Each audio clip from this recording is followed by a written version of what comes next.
llegó, como todos los días, dispuesto a dejar la víbora chillando.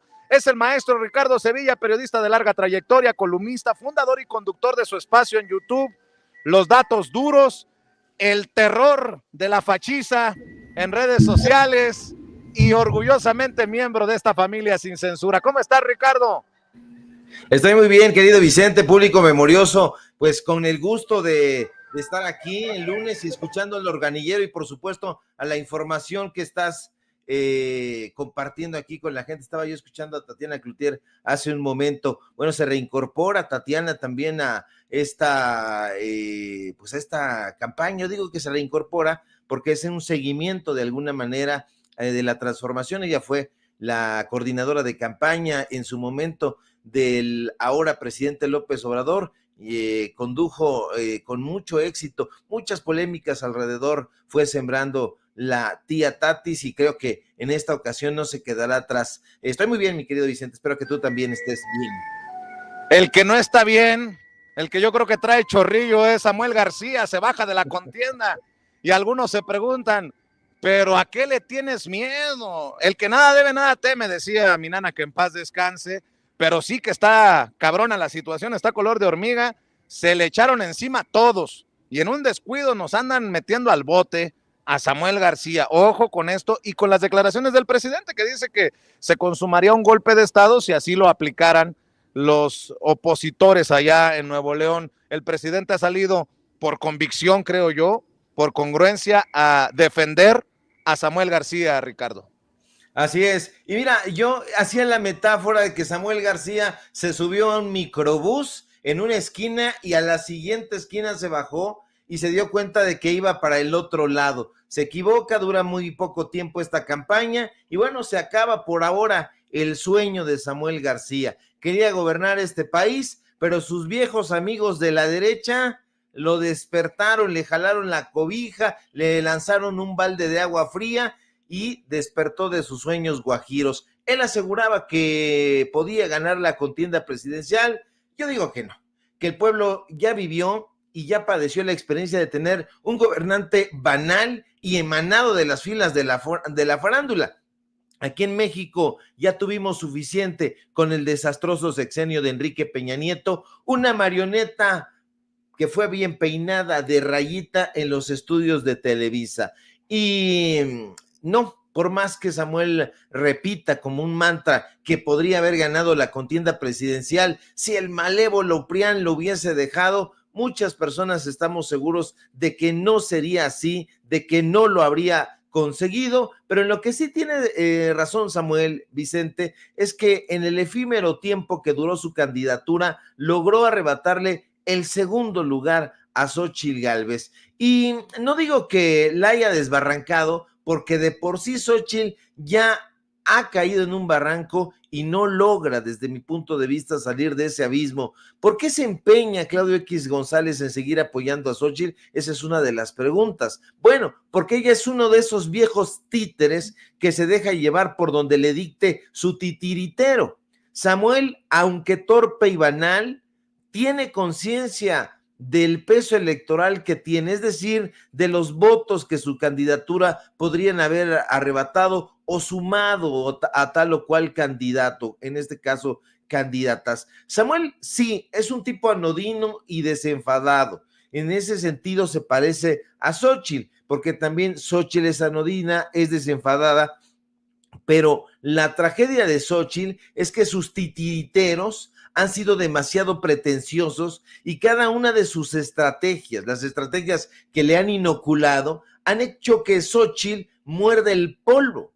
La señora Gálvez no ganará, eso hay que decirlo, y ella lo sabe, Vicente, lo sabe bien y lo entienden perfecto sus padrinos, y ellos están resignados a perder, pero quieren lograr algunas posiciones estratégicas en la Cámara de Senadores, en la Cámara de Diputados. Xóchitl podría ser coordinadora de senadores de la oposición en el siguiente sexenio, porque de que va a perder, va a perder. Ahora, eso podría darse, podría conseguirse de mantener su decoroso segundo lugar, pero si Movimiento Ciudadano, olvídese usted de que fuera Samuel García u otro personaje, Si Movimiento Ciudadano lograra alzarse con ese disputado segundo lugar en la oposición, entonces el PRI y el PAN pasarían a ser la tercera y cuarta fuerza política en este país, y eso no solo sería una afrenta histórica, sino que estaría anunciando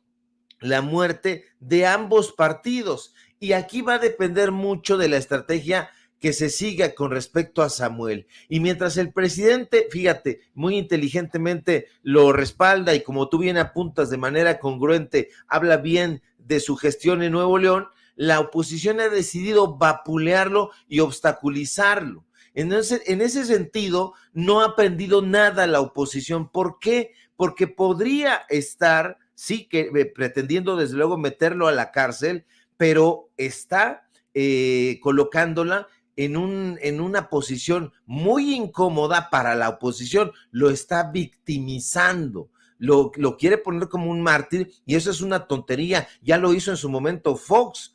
Yo, en ese sentido, creo que Samuel en las elecciones del próximo año será un aliado fundamental y él lo sabe, y de ahí que esté dispuesto a vender caro su amor. Lo cierto es que, fíjate, ganar la presidencia no es el meollo del asunto. Ese para Samuel es un sueño guajiro y él lo sabe, lo entiende perfectamente. Lo que está en disputa es otra cosa. En las manos de Samuel, de Movimiento Ciudadano, podría estar la desaparición del PRIAN, y eso es importante porque ya te digo, no solo sería una afrenta histórica, sino que simple y sencillamente estaría borrándose del mapa al PRI y al PAN, que forman una sola fuerza política. Olvídate del PRD, el PRD ya prácticamente es inexistente, pero aquí depende mucho de la astucia y de la estrategia política que vayan a seguir ambas posturas. En este caso, el presidente López Obrador se escucha conciliatorio y está pensando. A mí me da la impresión siempre de que López Obrador es un gran estratega y entiende perfectamente el papel que está jugando Samuel García. En donde no lo entienden y no comprendo por qué no lo hacen es precisamente en la oposición. Sí está teniendo trascendencia en ciertos sectores y cierta penetración también en ciertos sectores, Samuel, que es efímero, que es banal, que es baladí, que es tonto hasta la pared de enfrente. Eso no se le puede escatimar, desde luego que lo es, pero eso no significa que no esté penetrando en ciertos sectores. Entonces, aquí va a depender mucho la fuerza de Movimiento Ciudadano, de la gente que pueda llevar Samuel a tal o cual alternativa, ya sea a Xóchitl Gálvez o incluso a la propia fuerza que está ya acumulando Claudia Sheinbaum. Oye, Ricardo, y de hecho el presidente Andrés Manuel López Obrador le puso un buen raspón a Claudio X González, el señor X, y no tiene nada que ver con la señora X, mi referencia, pero coincidencias, ¿no? El señor X salió raspado hoy en la mañanera. Esto fue lo que dijo el presidente Andrés Manuel López Obrador. Más bien es un asunto que tiene que ver con nuestros adversarios que están enojados. Es Claudio X González, el jefe del bloque conservador, Proceso, la revista en la que tú trabajas, y muchos otros medios que inventan. Respeto mucho, ¿no?, lo que ustedes sostienen, pero la constante en los medios de información del país.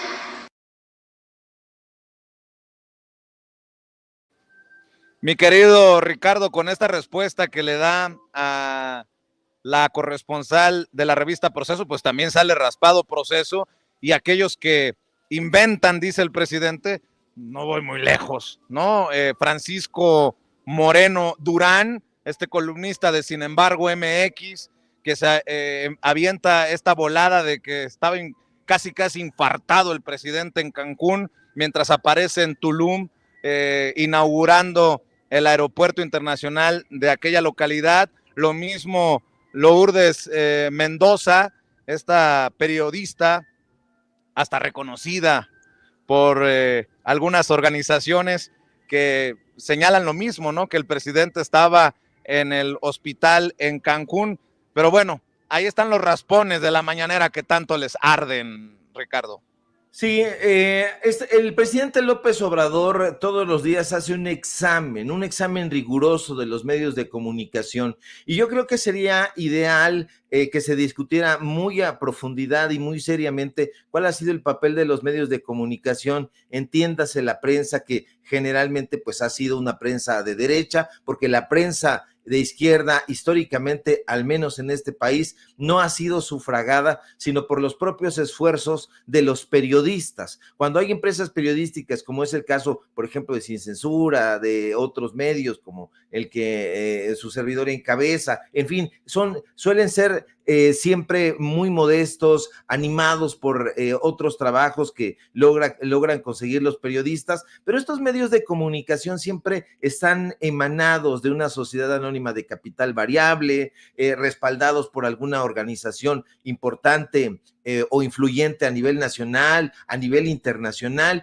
y eso no se ha discutido, y me parece que es un tema que el presidente López Obrador ha ido poniendo en la mesa del debate desde hace tiempo. Es importante saber quién está detrás de los medios de comunicación, no solamente de la derecha, sino de aquellos medios de comunicación que se dicen de izquierda. Hay medios de comunicación en donde vemos, por ejemplo, a este señor Francisco Martín Moreno o al propio Claudio X González, y que se dicen medios de comunicación de izquierda y no lo son. Habría que ver siempre, en todo momento, quién está ofreciendo el dinero, quiénes son los sponsors, quiénes son las personas que están aportando para que ese periodismo, entre comillas, se lleve a cabo. Ya el presidente López Obrador ha hablado de por lo menos 3 o 4 de los empresarios que están detrás de estos medios de comunicación. En primer lugar, pues de Alejandro Junco de la Vega, que es el dueño de este pasquín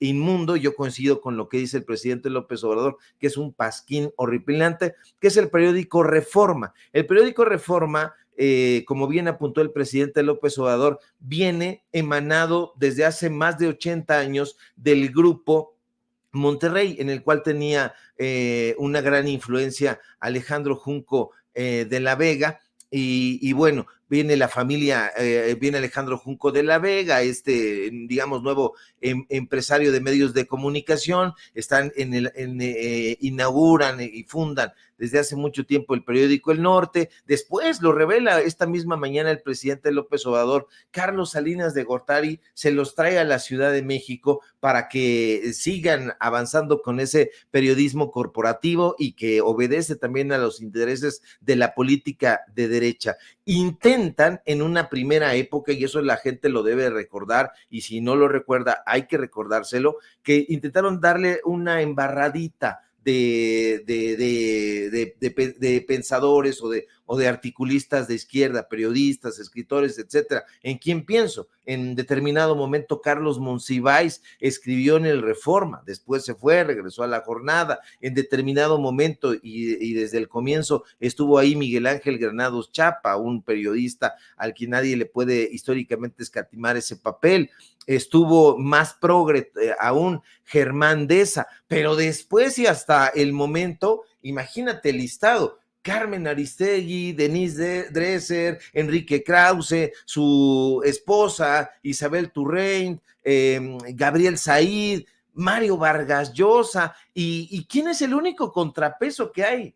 O sea, si nosotros revisamos qué personajes de izquierda escriben en ese pasquín, pues yo no sé si todavía lo haga, pero hasta donde recuerdo ahí escribía Lorenzo Meyer, pero es el único prácticamente. Chucho Silva Herzog, digo, por favor. Entonces, es un medio de comunicación que tiene intereses muy claros, que se debería de discutir junto con el resto de los medios de comunicación. Saber siempre quién está financiando esos proyectos, y eso nos va a disipar muchísimas dudas. En el caso de Alejandro Junco de la Vega y su negocio, yo creo que el parteaguas y donde se les cayó ya por completo el disfraz fue en el caso de su hija de la hija de Alejandro Junco de la Vega, que en su momento se vislumbró la posibilidad de que fuera acusada de fraude, de intimidación, de trata de personas, de esclavitud por el caso de una secta. ¿Y qué fue lo que sucedió?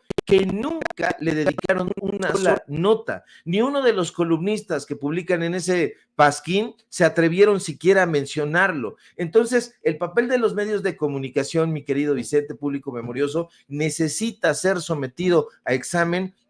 Y eso lo ha planteado muy bien el presidente López Obrador, que cada vez es más claro en estas posturas. Ya definitivamente dices un pasquín inmundo, y tú donde trabajas le dice a Dalila Escobar, pues también son exactamente lo mismo. En algún momento incluso hicieron la defensa no pedida de Alejandro Junco, tanto en proceso como en el eje central de Raimundo Rivapalacio. Entonces, ese tipo de cosas las tiene la gente que recordar, y los periodistas medianamente sensatos tendrían que reconocer y discutir ese papel en los medios de comunicación, porque si no, vamos a seguir padeciendo periodistas, lectores de noticias como Javier Alatorre, Alejandro Villalbazo y el tarado ese, perdón por el exabrupto, que acabamos de ver hace un momento, Ricardo Salinas Pliego. Entonces, sí se necesita reflexionar a profundidad sobre ese tema, mi querido Vicente. Oye, y para cerrar, Ricardo, ¿qué le picó a Loret de Mola? Que ahora le dio por reconocer lo que hace el presidente. Estaba pensando, es más, no pude dormir anoche pensando, ¿qué le picaría, qué mosco le picaría a Carlos Loret de Mola? Esto fue lo que dijo desde la trinchera de Latinos. Cristalizaron dos cosas que sin duda son logros del presidente López Obrador que vale la pena reconocer. Primero, los aumentos al salario mínimo. El presidente ha demostrado que era falsa la creencia de que aumentar los salarios mínimos generaría automáticamente una espiral inflacionaria. Ha aumentado los salarios mínimos como nunca y no se ha desatado la inflación por eso. Hoy, de hecho, el presidente anunció que a partir del 1 de enero habrá un nuevo aumento al salario mínimo, pasará de 207 a 249 pesos en casi todo el país. En la zona fronteriza será de 375 pesos. Se logró con el sector obrero, con el sector empresarial, un acuerdo para incrementar en 20% el salario mínimo a partir del 1 de enero. Esto es histórico porque significa que vamos a cumplir. ¿Cómo ves, mi querido Ricardo Sevilla? Hasta extraño resulta, ¿no? Que Carlos Loret de Mola ande reconociendo el aeropuerto de Tulum o el salario mínimo que aumenta. Pregunto, ¿qué mosca le picó? Le picó la mosca de la incredulidad. La mosca de la incredulidad. ¿Por qué? Porque durante todo el sexenio, durante los 5 años del gobierno del presidente López Obrador, no ha habido una sola nota hasta el día de hoy en que Latinos hace este reconocimiento, y entonces eso va generando suspicacia en la audiencia. La audiencia dice, ¿cómo es que en todo este tiempo no ha hecho nada bien el gobierno de López Obrador de acuerdo con tus planteamientos? No te creemos, necesitamos una información que dé un contrapeso. Entonces este personaje busca justamente eso, decir, bueno, miren, como nosotros no estamos en contra del gobierno de López Obrador, ni estamos en contra de la transformación, sino simple y sencillamente estamos reportando aquellas cosas que nos parecen anómalas y que hay una investigación de por medio. No es así. Todas esas investigaciones están siempre conducidas por un objetivo muy particular. En este caso ha sido desde el comienzo e incluso desde antes tratar de descarrilar primero la candidatura y después el gobierno del presidente López Obrador. Y hoy, pues bueno, ellos consideran que ya el presidente va de salida, que ahora a quien hay que atacar es a Claudia Sheinbaum, y bueno, la ven la candidata más pujante más fuerte para que continúe este esfuerzo de la transformación, y dicen, bueno, para que la gente no crea que nosotros no somos neutrales, no somos objetivos, les vamos a dar esta nota. Lo interesante sería que eso se convirtiera también no en una constante de un medio de comunicación de Roberto Madrazo, sino en un hábito, porque si tú estás viendo que las cosas se están marchando bien en un gobierno, pues lo das a conocer para informar a tu audiencia, pero en este caso ha sido simple y sencillamente como una especie de cuota para que vea la audiencia que no estamos en contra de ese gobierno y ellos dicen exactamente lo contrario, pero no nos dejemos engañar, esto es simple y sencillamente una pose con tal de ganar un poquito de credibilidad, que no la tienen, Vicente. Mi querido Ricardo, estoy de acuerdo contigo, no la tienen. ¿Y por qué no cerramos precisamente invitando a la audiencia de Sin Censura a un espacio en donde sí hay credibilidad, los datos duros ahí en YouTube y obviamente en tu cuenta de Twitter o de X, en donde esos hilos que subes les están generando mucho escozor. Mucho escozor, esa es la palabra que andaba buscando. Mi querido Ricardo, cerremos invitando a la audiencia de Sin Censura. Claro que sí, querido Vicente, público memorioso, síganme por favor en mis redes sociales, en X, @Sevilla Crítico, en Facebook, Ricardo Sevilla, así nada más, síganme por favor en Paralelo 24, en los datos duros. Hoy tenemos informativo en punto de las 8:30 y por supuesto aquí en La Familia Sin Censura. Estamos al pendiente de la información, querido Vicente, y te mando un fuerte abrazo hasta allá en tierras del Organillero. Ahí te lo saludo al rato, mi querido Ricardo, te mando un abrazo. El maestro Ricardo Sevilla hablando con nosotros sin censura. Déjeme ver para presentar al maestro.